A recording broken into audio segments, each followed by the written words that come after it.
فرمان حضرت علی رضی اللہ عنہ ہے کہ نکاح کے وقت یہ 3 کام کر لیا کرو، اللہ پاک کو یہ کام سب سے زیادہ پسند ہیں۔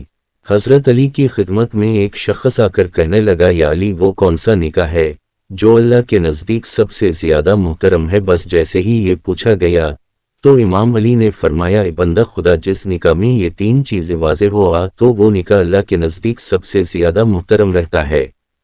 تو وہ شخص پوچھنے لگا، یا علی وہ کون سی چیزیں ہیں؟ امام علی نے فرمایا، پہلی چیز کہ نکاح سادگی سے کیا جائے، تو دوسری چیز کہ لڑکی کا حق مہر اتنا زیادہ نہ ہو کہ لڑکے والوں کو شرمندگی یا دینے میں مشکلات کا سامنا کرنا پڑے، اور تیسرا نکاح کے فوراً بعد لڑکا حق مہر ادا کر دے۔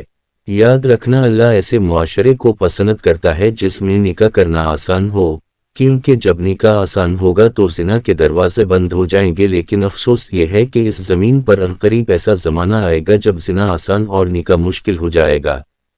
جب وہ وقت پہنچے تو سمجھ جانا کہ یہ اللہ کی ناراضگی کا سب سے بڑا سبب ہے۔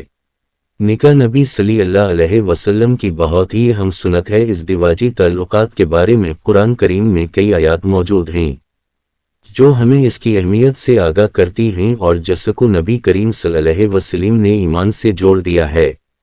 آپ صلی اللہ علیہ وسلم نے فرمایا، بندہ جب نکاح کرتا ہے تو اس کا نصف دین مکمل ہو جاتا ہے، یعنی جب بندہ نکاح کرتا ہے تو گویا نصف مذہبی فرائض کو پورا کر لیتا ہے، اور باقی نصف میں وہ اللہ سے ڈرتا رہے اور اللہ کی گواہی کے ساتھ مرد اور عورت ایک مقدس رشتہ میں بندھ جاتے ہیں۔